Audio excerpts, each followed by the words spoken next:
Thank you so much, everyone. Really nice to have you all on board. So maybe just again to set context. So in 2023, really, the 2023 international agenda has been very focused on reforming institutions, making them fit for purpose to strengthen, countries' ability to prepare for and respond to shocks. And, probably by now you must have heard about terms like debt, special drawing rights, representation, resilience, guarantees, voting shares, concessional financing, and all such buzzwords. And, these have really marked some of the conversations that we are having globally. And now with the, United Nations General Assembly behind us, IMF and World Bank meetings ongoing and, the COP28 fast approaching, we really want to get your views, as citizens from both Africa and Europe, and on these discussions regarding, the distribution of influence and financing globally. So, just keen around knowing what's working, what's not, what needs to change, and all that. And of course, as participants to the conversation, please feel free to build onto the conversation, make it as conversational as possible, and of course, build on each other's point whenever necessary. And just to kick off the conversation, maybe I can start with you, Alana. This conversation sometimes can seem quite abstract and in most cases disconnected from everyday realities. So maybe my question to you would be, why does it matter? And what's the relevance for, especially for local communities for this kind of conversation? Yes. I think as Africans, we are in the middle of a poly-crisis. We have, first of all, the cost of living is ridiculous. I don't know about you all, but for us, when we look at the price of even fuel, like the cost of living has really gone up, in part driven by the Russia-Ukraine war, in part driven by climate change, which has said harvest. So you have people like in Kenya, for example, where they were they were just begging government to do something so they're able to have ugali, right? And have it affordable. We also, like I've said, we have a lot of happening climate change. In my country, the place was like flooded. Capital city was like the banks were like half flooded at some point in this rainy season, and landslide. And then you also have your recovering from COVID-19. And that means that we learned we need to fix our health systems. More than ever, there are a lot of people struggling from COVID-19. Those who had some money, their savings, many of them got eroded. So you have a larger group of people that are looking to governments for support, for some form of social protection. They're looking to the public education system. For example, in our country, when you look at what happened with education, there are more kids in the public schools now because maybe they can afford a private school, but there are more kids in the public schools. So government has to figure out how are you increasing funding for the public schools so you can deal with the increasing. So there are a lot of pressures on our governments in terms of what they are looking here, there's a crisis. They're looking here, there's a crisis. And all of that requires money. And because to get money, you have to think about where you get the money. You can either get it as from donors or as loans, like the multilateral banks. We also know that Africa is facing its highest debt burden in decades. I could go on, but I think it's a mixed group, so I won't get into some of the statistics. Happy to share some of them. And it means that our governments are forced, and when you have a lot of debt, you have to pay your creditors. You all know that if you're at home and you borrowed a loan from someone, whether or not you have food is not the problem. They need the loan payment. So we have our countries having to choose. I pay the creditor or I put some more money for healthcare or education. And so because you have to pay the creditor, that has to go. In many countries, analysis has shown we are spending more on servicing our debt and we spend on healthcare, education, social protection, things that would actually benefit our people, right? And we often say that the biggest winners of our budgets are our debtors. And then, of course, who owns the debt? So these are also questions of power. And then the other alternative is if you don't want to have debt, you have to come to your people, tax them. But people already, they've been bitten by life. And so you're squeezing a lemon that's dry. It doesn't have much to give you. And those that have some water, those companies, those big companies, the multinationals, you're not able to really get to them. We're looking at the Facebook, Amazon, some of these big, companies, because the global tax rules as they've often been have not really sufficiently paid attention to some of the ways in which the bigger companies are able to evade tax. When you try to say something as Africans, again, in this global system, your voice is low. For example, we know that the OECD, which is mostly a group of Paris Club members, are the ones that determine a lot of what happens. And that's why you remember that last year, the African Ministers of Finance were like, enough is that we need to be able to have a more inclusive forum to set some of these global tax rules, because how else will we then be able to tap into that tax potential or stop the money that we are losing through illicit financial flows? And those who may not be familiar with it, it's the idea that whether it's legal or illegal, there's money we are losing on the continent. And I would like to direct you to the Mbeki report. It's a nice starting point for that discussion. ISA also has one where we show that actually the money we are losing on the continent could be financing healthcare, education, social protection. It could get us off that donor dependency, right? Which is a thing that we're beginning to realize. Sometimes you want to do certain policies, the donors say no. And so because the donors are the ones who give the money, then you have to go that way. We are also, as a continent, very much dependent on entities like the World Bank and the IMF. Many of you know that in your countries, when you get there, they often influence a lot of what happened, but you don't really have a lot of voice in those institutions. But for example, when the IMF comes and says, tough economic times, we must cut spending. And the impact of that is that the budget for healthcare goes down, or education, which is what we are seeing in East Africa, right? There are a lot of, you can even think about Kenya. The protests, people are like, we cannot have any more taxes, but IMF is saying you need to have more taxes. So you have a government that has to listen to the donor, because when they get the money, instead of sort of maybe acting on what the people need. And again, your representation as African countries is not always at par. So it's both questions of needing money, which we all need. We need our governments to have money to be able to meet our needs, and also questions of power. For sure. Where we stand as Africa. You make a very good point, Alana. I'm a Kenyan, so I know how this shock. I feel the pinch and totally agree to some of the cases you're making there. And maybe just to bring Jonas into the conversation. So maybe Jonas, for why are these reforms of these international systems of interest to youth in Europe specifically, and how does this fit into conversations around strengthening an Africa-Europe partnership, just to make the sustainable development goals possible?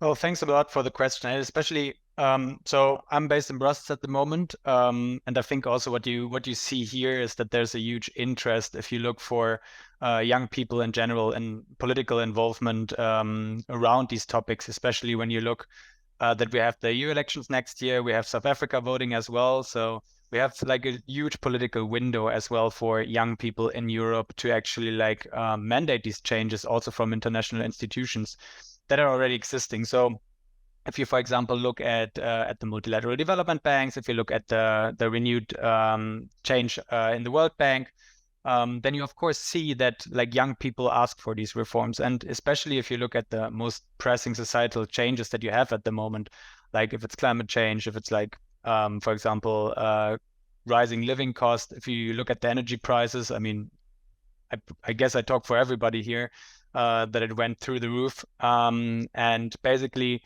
all these costs are going so much up that I think we also have a big problem to see where we mobilize this money for development. In Brussels, there has been this huge debate at the moment on the financial framework, the multi-annual financial framework, and where we basically put this money. And there's a huge debate going on the Ukraine crisis. Are we taking it from basically the money that goes normally into development, or are we taking it into Ukraine? And I think the big problem is to find also the balance here, because I mean, we need to invest also in these challenges in climate change, and show also our African partners that basically we have their interests in our mind as well.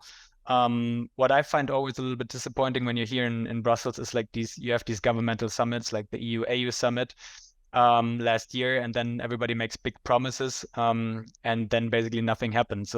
Tony and I had a conversation with the Greek ambassador last year, And he always said, like, it's kind of like a starlight. So you see it at the sky popping up. Everybody's talking about the EU-Africa relationship, and then it goes down, and you hear nothing for like 1 or 2 years, which is a little bit disappointing. And I think the big question is also, for example, if you look at big governmental like representation, also in like if it's you talked about the UN General Assembly, we see COP, to have proper representation also of African youth there. Like they're gonna make almost a quarter of the future population of our planet, and if we do not have them in these discussions, especially when we look also that at certain developments at the World Banks and how much they have in their assets to use for development, then obviously we will not get to a more equal world. And I think that's the goal that we all should have.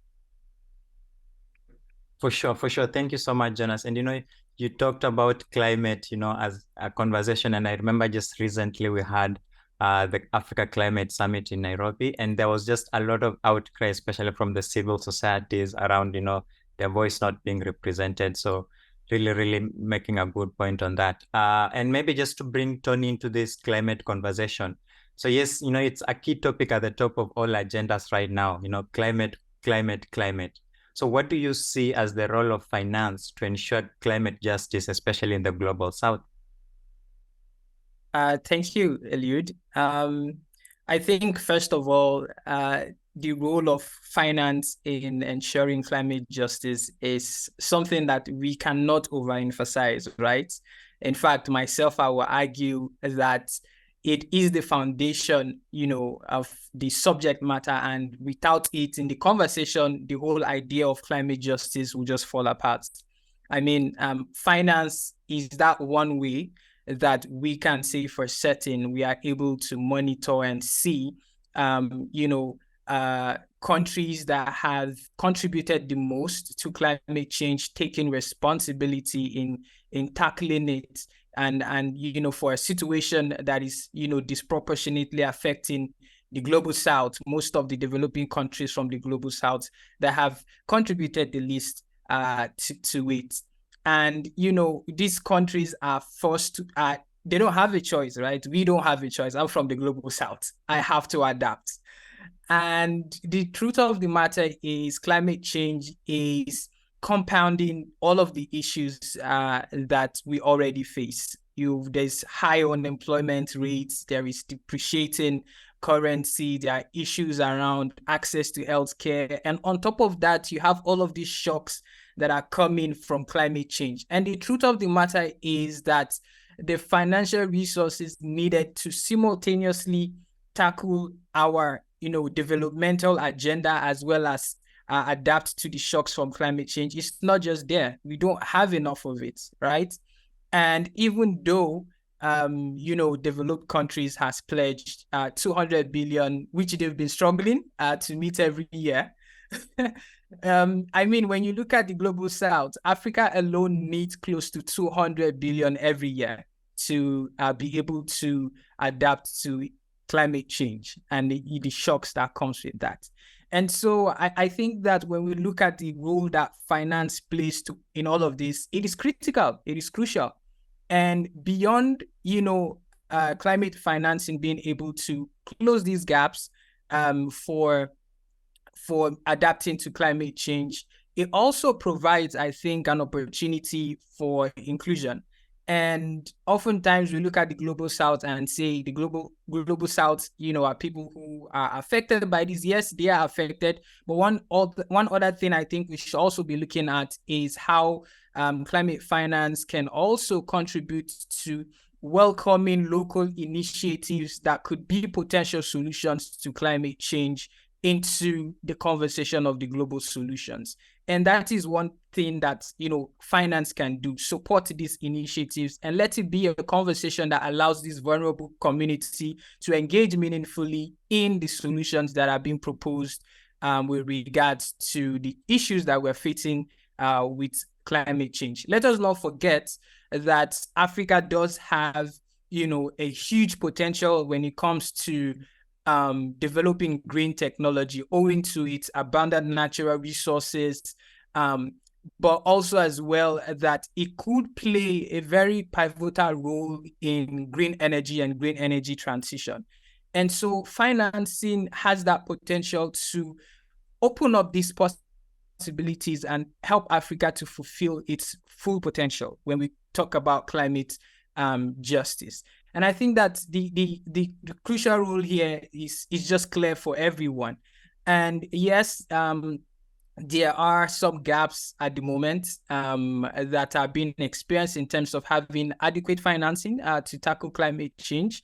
But I also think that there are other opportunities that we should be looking at, particularly issues around the special drawing rights, some of which, are not being used at the moment and could be channeled into, this issue of lack of adequate climate financing and also, covering these gaps.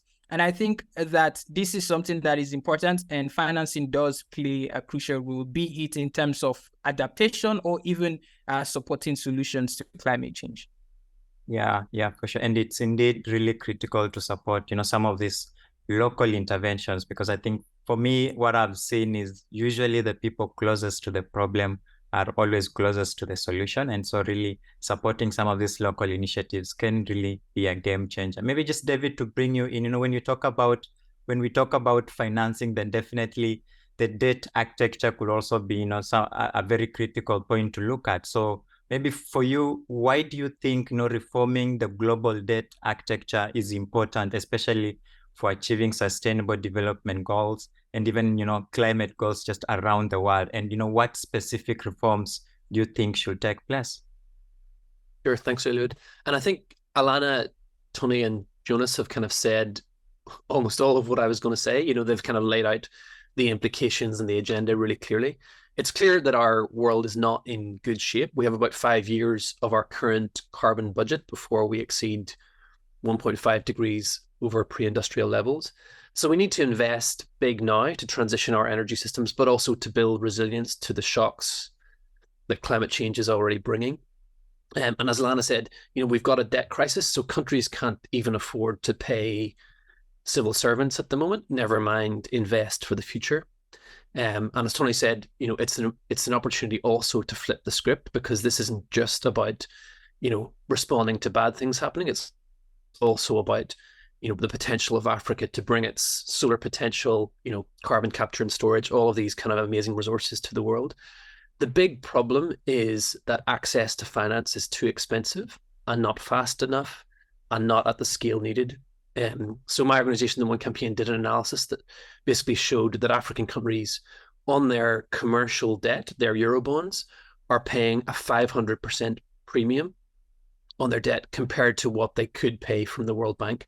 But the World Bank is basically being too small, too slow, and is not providing that finance needed. So I think this is one specific thing. The other challenge, I think, is that, our multilateral system is kind of creaking at the seams, and the capacity of political leaders to do these big things that need to happen is pretty limited. So I think for us as kind of activists, we need to dream big and kind of talk about the story of what needs to change. We also need to get real about what can actually happen over the next 6 months, 12 months. And that's particularly important because we've got so many elections coming up. We've got European Parliament elections, South Africa, India, US. And the US is a particular worry because for a lot of these institutions that could unlock the money, the US has a veto share in their votes. That's a problem that we need to change in the long term. In the short term, if there is not an administration in the US that supports this kind of thing, then we're not going to get anywhere because that veto will be applied. So I think we need to think very carefully about, okay, next 3 months, next 6 months, next 12 months, we can get over the line. And I think the thing that has most potential, well, two things actually. The first is, as Jonas mentioned, the reform of the World Bank and other multilateral development banks, so that the big shareholders put in more capital, and the bank itself uses that capital, takes more risk to leverage more resources, and that could unlock hundreds of billions in low-cost lending. So getting away from this high-cost loans that are costing 500% premium to like low-cost lending that makes projects like solar farms and so on commercially viable, and then unlocks the private sector investment that's needed for these solutions. The second, and Tony mentioned this, is special drawing rights. So there were $650 billion worth of these created during COVID to help countries respond. About 375 billion of those are sitting in rich countries not being used. They don't even need them. And the African Development Bank has proposed this mechanism where if those countries were basically to lend those SDRs to the African Development Bank, the African Development Bank could use that as collateral on a ratio of 1 to 4. Now, if you do the maths, 375 billion on a ratio of 1 to 4 is 1.5 trillion. So, there are mechanisms, money sitting on the table that's not being used that could be leveraged if we were to kind of set these precedents. And the African Development Bank proposal, granted, is a small pilot project, but if that was to unlock this precedent, then you could channel those STRs into multilateral development banks and unlock the trillions of finance that is actually needed. So I think we need to get specific about, who are the key decision makers? When do they make decisions? Like, how do we put the pressure on them in the right way to get these specific decisions over the line? Because it's fine talking about all these big things that need to change, but if we run into these elections and, we lose the political space to do something, then we're kind of, we're not making any real progress. For sure. And I think this progress can only, happen if we get really specific about, what we need to change. So maybe just to bring you, Dita, into the conversation, I know during your introduction, you mentioned that, you're doing your PhD in international economic law. So, how is the growing multipolarity of the world, changing debt relations, talking the IMF and the World Bank, and as mentioned by some other participants also and they are not the only options. So, does this give Africa, more bargaining power or less? What do you think, Dita? Hi, everyone. I think that's a really good question because we've mostly been talking about the World Bank and the IMF when it comes to avenues for funding and for money. But if we look at the past 2 decades, there's also been, for example, alternative players when it comes to funding. We're looking, for example, at Chinese banks. They've been having a growing input when it comes to lending in Africa, and we kind of have to also take into consideration the reason why several African countries also decided to actually accept these proposals by Chinese banks, and what the underlying reasons are. And for example, Alana mentioned during her intervention, it was a really good point, that there is a need to find money for education, that there is generally need for money for social protection. However, if we look at these loans that are granted by, for example, the IMF and the World Bank, they come with a very stringent set of conditions, and they call these conditions also stabilization policies. And so conditional to getting money from the IMF and the World Bank are also, for example, points such as countries must then increase their taxes. They must lower their wages. They have to increase the prices for public services. They have to increase privatization. But if we do these things at a time where we say that there is need for bigger social protection, you're kind of going against the interest of your countries. And therefore, it's also part of the reason why these Chinese loans, which are state funded, but they are structured as private loans, have become so incredibly popular in Africa because they don't imply all of these policy conditions. They are structured as private loans, so you take on the money and it is a matter of will you be able to pay it back, yes or no. Whereas if you take loans from organizations such as the IMF or such as the World Bank, it comes with all these stringent sets of how you have to structure your policies, how you have to structure your country, how you have to structure your government. And a lot of countries are simply displeased with this incredibly high interference of organizations such as the World Bank and the IMF in their day-to-day structuring and their day-to-day organizing of their own countries. So I think regardless, because there has been a lot of debate around this, and regardless of concerns about debt trap diplomacy, whether it is true, whether it is not true, we simply have to look at the factors which have pushed African countries to deviate away from the IMF and the World Bank when it comes to accepting loans, and why these offers by Chinese banks have been so incredibly interesting. And I think if we as Europe, I'm speaking from a European perspective, I'm based in Brussels, if we want to still be a very strong contender in that field, if we want to increase our Europe-Africa cooperation, then we kind of actually need to listen to these concerns, and we kind of need to see why and where the displacement comes from. And we are not doing that enough. in my personal opinion. We are not listening enough to these individual concerns. We are striving for economic growth just to have economic growth, but you have to also ask yourself, who is this benefiting? And it is very much also in Europe's interest to make sure that that Africa manages to thrive in the long term, and that it receives the social protection which it requires funding for. Moving away from the IMF and the World Bank, there's also been the WTO, which is going through a major reform for the past few years. And there also, we can highlight several issues that have been going on, especially we looked at the COVID pandemic. When it came to patent rights, there were a lot of African countries, especially also South Africa, that really, really strongly lobbied for receiving the patent rights to be able to produce these vaccines. But there was a huge opposition for several Western countries because they had no financial gain in giving away their patents. But if you at least claim to be a very strong protector of, African prosperity, if you want to cooperate with African countries, sometimes you have to make decisions that may not be in your short-term economic benefit, but it will be in your long-term economic benefit, because there will, especially for the West and especially for Europe, as I'm speaking from a European perspective, there is a necessity for Africa-Europe cooperation, and you have to give in on the short term if you want to guarantee that cooperation in the long term. So it's very important to heed and to listen to the concern that these African countries have been claiming, be it through international organizations, so at the WTO and at the IMF, or by turning to alternative banks, and to kind of give attention to that and see how you can move on together forward. So yeah. For sure. Thank you, Dita. And for sure, these concerns are definitely valid, and definitely someone needs to listen to that. Just to bring Muna into the conversation, I know there's been, especially in the recent past years, there's been a lot of talk around, African voice, one African voice. Maybe my question to you would be, what's the importance of a strengthened African voice, especially on these topics and in these institutions that we're talking about? Okay, thank you so much for that question. I'll give a case study of what happened in Nigeria a few years back, where we had the NSAS protests, and the majority of the youth came out to the street to clamor for change. They were tired of the existing way where police brutality was a key issue, and a lot of people came out in mass through social media, went to the street, and were just speaking to the government that we wanted a change.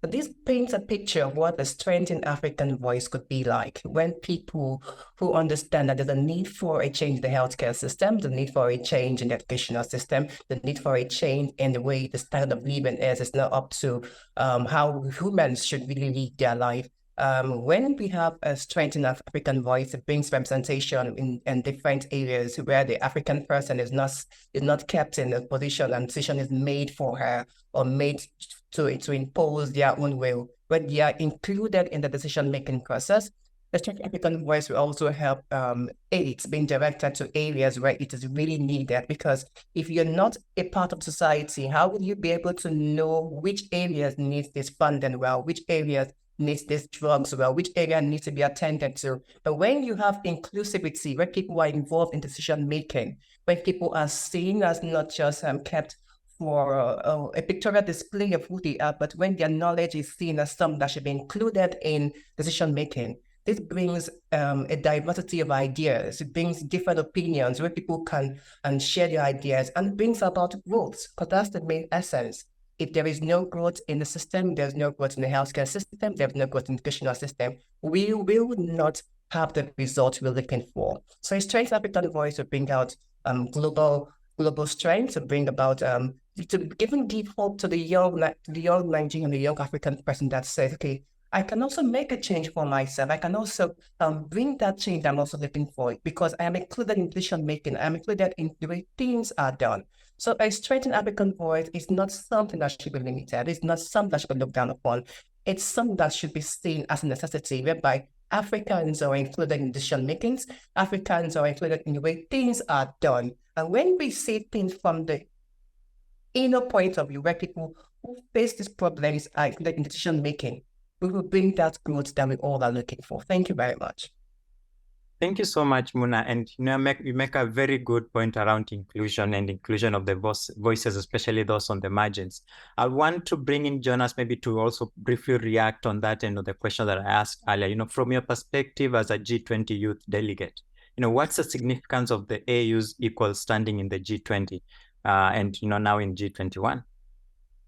Well, I mean, it was a big fight. I think it took over 7 years to convince the other members. And I mean, this year it was also like, especially during the youth summit, when we started negotiations in February, it was one of our first demands, because I think also the South African youth delegate in cooperation with the other young people from especially also like the Western part and also like Latin America, for example, Argentina, they pushed super hard for it. But I think the main reason, of course, has different points. But like, if you look back, for example, to the COVID pandemic, I think now a seat of the AU in the G20 or G21 now gives you like an immense opportunity also to really basically advocate for your demands. Like, it's way harder to ignore, for example, the African position on a lot of like key issues such as climate change, or also if you look, for example, on the hoarding of vaccines, like where the African continent was speaking with one voice, and then you really like had the chance to move something forward. I mean, it took forever, but you know how hard it is also for us in Europe as activists or as people interested in politics to convince the EU of necessary changes. And I think also it will give you the chance, what Dieter mentioned earlier, fairer treatment of international financial institutions, the 100 billion that were demanded at the African Climate Summit for climate financing. I think all these demands have now a way more better chance to get also implemented by or taken over by other big economic countries such as India, such as China, because you have like these platforms. I mean, of course, it's under debate, and a lot were also like this year we're saying, hey, is BRICS Plus not replacing the G20? But I think the G20 is also more and more still the platform for Western states to understand the African continent and basically work also with them together. Because I mean, if we do not foster true African-European partnership, then we will also lose a lot of our key values in the discussion. Like, when we talk about democracy, we need to also look at countries like South Africa, Nigeria. We need to look at the young population on the entire continent, who's like our key goal to also move forward things between Africa and Europe to a like really like an equal partnership level. And I think that should be also our key goal as young people, and especially also as a society in Europe. For sure. Thank you, Jonas, for that. Equal partnership indeed will be critical in the next phase of the revolution that and the growth that we can see across the continent. I would like to bring you, Tony, also to briefly react on that, and especially around leadership. What kind of leadership do you think young Africans want to see on the continent? Thank you for that question. So for me, I think that with these new and improved African voices in these major decision-making tables, calls for a more unified African leadership. So a leadership that shows a united Africa, and one that reflects really the need to bring forward the concerns of the African people forward, and have those conversations in the forefront of where these critical decisions will be made, be it trade or be it with respect to finance, or however those conversations go. I think on the continental front, that is the kind of leadership that we want. But moving down to like national levels, I think one thing as young Africans we can all agree on is we do want transformational and servant leadership from our leaders. We do not want our leaders to keep this sustaining a leadership that is driven by selfishness or divisiveness and all of these things that are just basically political tools to we complain that, for instance, I think it was Alana that was speaking about Africa losing finance based off on illicit financial flows, and I can assure you that is something that could not be possible if there are no African leaders involved in it, or no Africans involved in it somehow. And maybe I think that it is time for us to focus more on servant leadership that calls for meeting the needs of the people, that put them in those elected office. And I hope that African leaders do take this opportunity as they're beginning to have an increased voice as one that will bring prosperity for the continent. For sure. I totally believe in servant leadership myself, and I think definitely that should be able to bring some level of progress. So I want to bring you, Alana, back into the conversation. And, I think previous speakers have really echoed, sentiments around, the imbalance of influence and power globally. So, how does this imbalance of influence and power globally really affect the resilience of African systems, especially in terms of crisis? Yes, I started off with talking about COVID-19. Our governments needed money, like really urgently. And a prior speaker talked about special drawing rights, and just money seated there, controlled by a few that could have been channeled, who were among the NGOs pushing for the channeling of SDRs. When they eventually gave us some, they gave us so little. And even then, they want to understand and have a say on how it's used. But and when we talk about climate change, we need money. And we need money because the impact of climate change, we're among the least polluters when you look at it, but we're the most impacted because, again, we don't have the resilience. And again, money is being held up. When they talked about channeling the SDRs, for example, to the Resilience Sustainability Trust, you're still subject to scrutiny and a program and all these things, which means you're able to rapidly respond in time. And we are living in unprecedented times, like we talked about. The failure of the WTO, for example, to really pass the TRIPS waiver that had been moved, the discussion that South Africa and India and others had actually moved and said, you guys were in a crisis. To date, nothing has happened. So when there's another surge of COVID-19, and we're seeing waves coming up in the States, and if they hit us here, we are back to the craziness that happened in 2021, where people just died, not because their bodies couldn't handle COVID, but because someone elsewhere thought it was better, that they didn't trust us with the technology to be able to make solutions that work for our people, right? And so we seem to be in this cycle. And I agree that, yes, we need servant leadership, but the servant leadership should also start with the global north, recognizing our Ubuntu, our inherent humanity. It doesn't help you.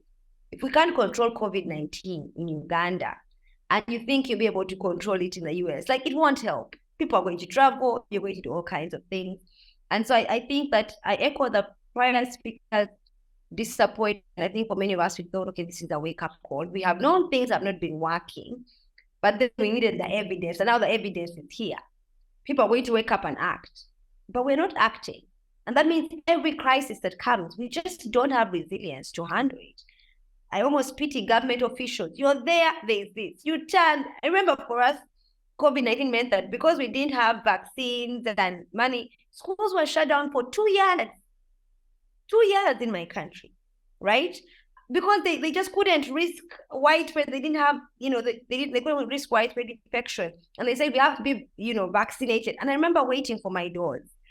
Today I was speaking to someone about getting a booster, and the time between my AstraZeneca doses was, I don't know whether it's 5 months. Some people got a year later because of decisions made at that level. So I think that we need to begin to. I'm really glad there are young people involved, because you're facing the brunt of it. You're growing up, you don't see function of public services. So healthcare, education, social protection, you're basically on your own. And when you grow old, they won't even be there as your cushion. And then you have to support your older persons. Right now, there's climate change, unemployment is up. So, and the government, when you tell them to intervene, they will keep telling you, we have to pay our debt. And they're going to come to you for whatever little you've gotten and tax it. The rate of indirect taxes has gone up. It's a thing we just slap on without, because we need money and you're there. You can't run out from us. So I think it's very important that people are involved in these discussions. I've been very happy to hear about how they were really key in pushing the discussions around the AU's involvement in the G20. And because you are fighting for a future that is going to be your present, and the ability of future generations to exist in this world, to be educated in this world, to be able to live in dignity is very much dependent on the decisions we see today. And so for me, those are, I think, are some of my reflections.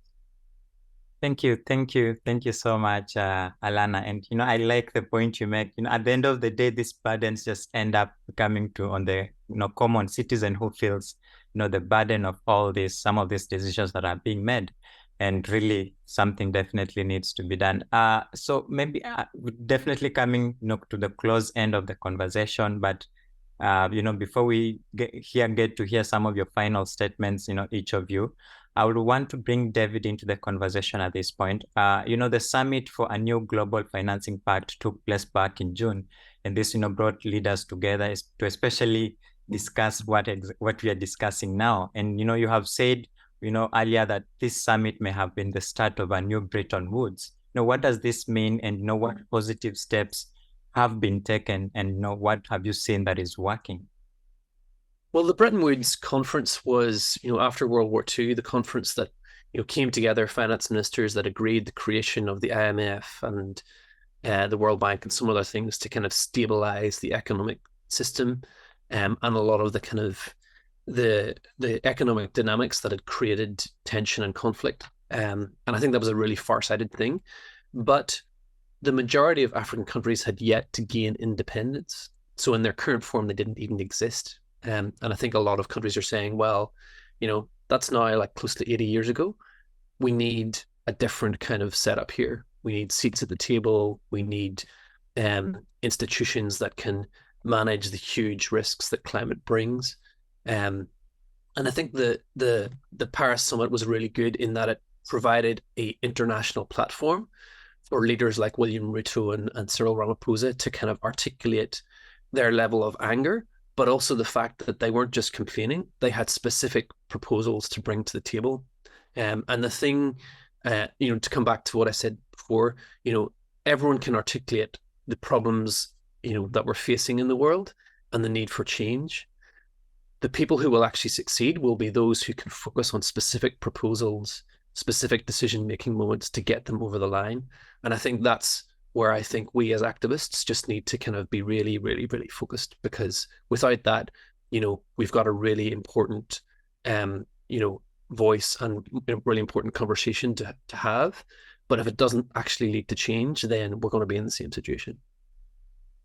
Yeah, thank you. Thank you so much, David. And really nice to have you join in, Oluwaseyi. I know we had missed you earlier in the conversation, but please feel free to join in the final comments. So probably just 1 minute each of the panelists just to share your final ideas and your closing remarks. So can start with you, Oluwaseyi.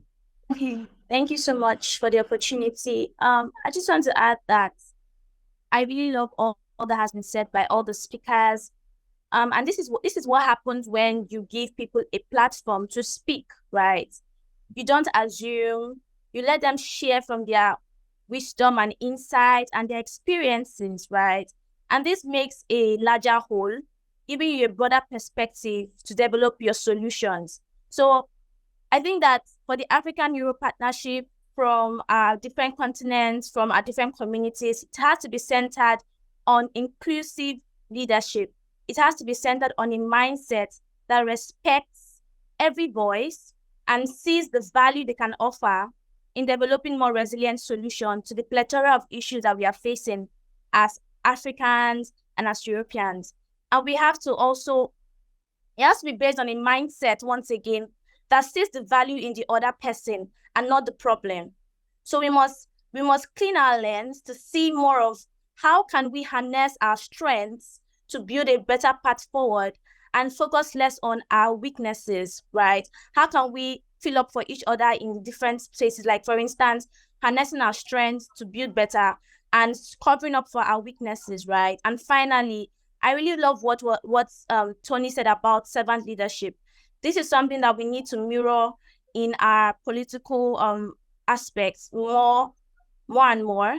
And we need to also ensure that we're leaving no one behind, ensuring we're leaving no one behind, from those who are disabled to those who are in marginalized communities.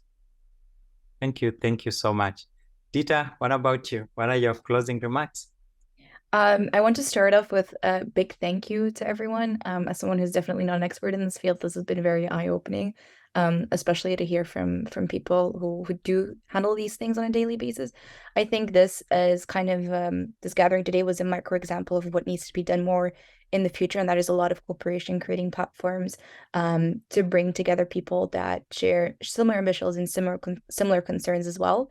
And I think there has been an awareness, I think, on an international level, that there is a huge need to include African leaders and African countries in these conversations about how to move forward on a global level. I think personally it's not done enough. I think we're also probably 50 years too late in including the African countries as we should have. But I think it's better late than never. And I think if this is an example, or at least a taster of how our youth may cooperate together in the future, I think that we're good to go. For sure, we are definitely set to go. Muna, I want to maybe bring you at this point. What will be your closing remarks? Okay, thank you very much for this opportunity once again. And I want to say something, as regards all that has been said. The key issue is that there's a need for change. There's a need for change as regards inclusion in policies making, the need for change as regards transparency, the need for change as regards bringing in growth in different areas in the public sector, the need for change in the Africa, in Africa as a whole. So what I think should be done, and what I think is my closing remark, is that we are looking for people who are in line with our challenges, who see our struggles, and who want to help us get to our aspiration, what we want out of life. We want to help us achieve what we want out of life. And until when we are inclusive in policy making and decision making, we will not, or we might not be able to get that change we want. So all I'm saying is, get Africans involved in the way things are done. Show us how things should be done. Help us build our own community. And by so doing, we'll all make the world a much better place for us all to live in. Thank you very much. Sure, and I would definitely want to live in that world. Tony, what would be your closing remarks? First of all, thank you for this wonderful conversation. Personally, I have learned a lot from all of the submissions that everyone here has made. I think maybe for my own closing remark is to remind everyone, whoever ends up listening to this recording, that the challenges we face today are borderless. Do not say that because you are in a certain location, then you don't need to support some other person. We've seen how these challenges could reflect and affect other aspects of the economy or other aspects of the world. From COVID, we've learned, and now we're, still battling with climate change and seeing how that transits beyond borders. And I think that to resolve this, we need to acknowledge, and not just on paper or by words, the need for partnership to be done. So these partnerships that Africa is having with the rest of the world, or the rest of the world is having with Africa, needs to reflect in the actions that are being taken, not just by words, not just in paper or by book. We want to see it reflect in actions, and I hope that these actions get taken for the better development of the whole world. So thank you very much. For sure. Thank you so much, Tony. Action, action, action. Jonas, what about you? What will your final words be? I try to be as optimistic as everybody else. But I think what is also quite interesting, and I think what is also needed, is like that we managed to, with all of us here, we managed to have to connect these abstract economic debates basically to societal problems. And I think this is also a big problem that we have, not only in Europe, but everywhere in the world, that politicians try to speak incredibly smart by saying things that nobody understands. And I think also we need to move the debate more into like something where these economic problems are tied to realities that basically people can identify with in their daily lives. And I think what is important for the AU-EU partnership is also what the EU needs to do, and especially understand, is that it cannot be like a side hustle, like a summit basically we're doing, and then 2 years we're basically doing on standby mode, and then basically come back to the partnership as if nothing happened and basically try to find the same problem again. And I think this is also where it comes to at the moment, that the summit is always overshadowed. Last year it was, of course, the Ukraine crisis, which was, of course, a big problem. But like you also have the a challenge next year. You're doing it again during a time when EU elections are coming. And I can almost guarantee you that probably the focus will be on the internal struggles in the EU rather than on the EU-AU partnership. And I think that Europeans, and especially also like the decision makers, need to work on that, because how do you show a partner that you're really interested in a partnership? By making priority number one. And I think this is also something that Europe needs to do with the entire African continent for the future. And I think this is here a really good example how it should work and how it could work with us sitting together and basically sharing our ideas and wisdom. So thank you to all of you. Thank you, Jonas. Indeed, I'm also a complete believer in the power of partnerships only when they are done right. So thank you so much for that. I want to bring in Alana. What will be your final comments be? I think we cannot forget that we must demand that these issues may seem economic or abstract, but they're also issues of rights and of dignity. And I think African young people in particular, as I said earlier, must demand.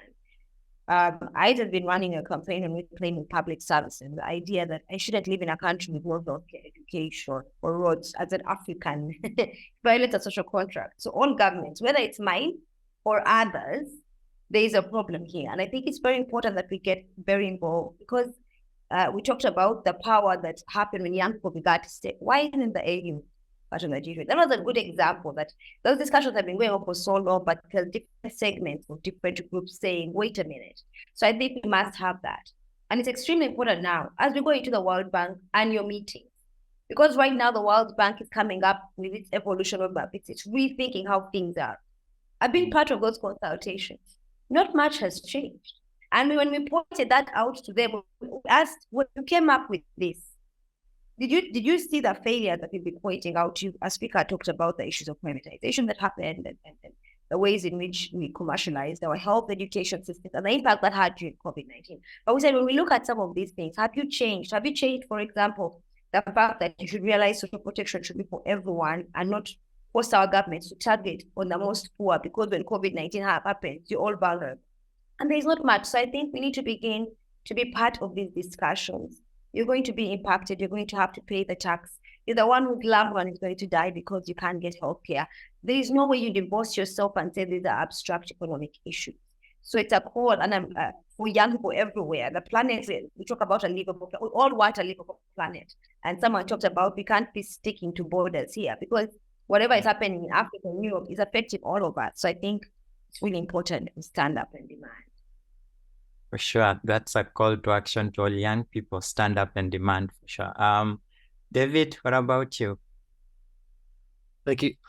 I think the first thing to say is that none of these changes are going to happen without political leadership. And the sad reality, I mean, it's easy to blame political leaders, but in reality, political leaders don't lead, they follow. They follow opinion polls, they follow news headlines, they follow, the lobbyists that come in to demand change, they follow protests in the street. So I think for us and people who are kind of interested in these issues, we shouldn't underestimate the power that we have to explain the importance of these issues, to get more people involved, to write to your, local newspaper, to make sure that these issues are on the political agenda. And that shapes the whole environment around which, political decisions are being made. It's clear to us that these are kind of like no-brainers, like it's obvious that these things should happen. It's not clear to political leaders when they look at opinion polls, and we need to change that. That's our job. Amazing, David. Thank you so much, all my amazing panelists. I think your insights have really been rich and, really informing some of the big conversations that we've been having. I also love the fact that we've been able to unpack this conversation in a manner that anyone can understand, because that has always been the biggest nightmare, is that it's a very high level conversation that a common citizen may not tap into.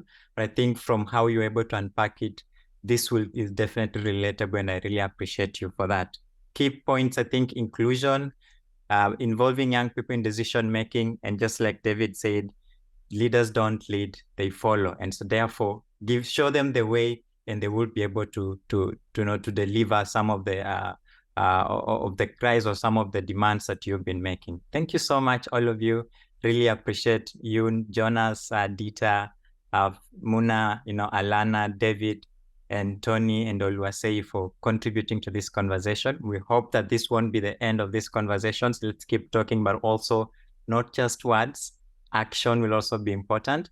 And so even as we make these conversations and even support some of these agreements and partnerships, then it will be important to see how can we start also implementing so that the common citizen, like Alana said, can also feel the benefit of some of these conversations. Thank you so much.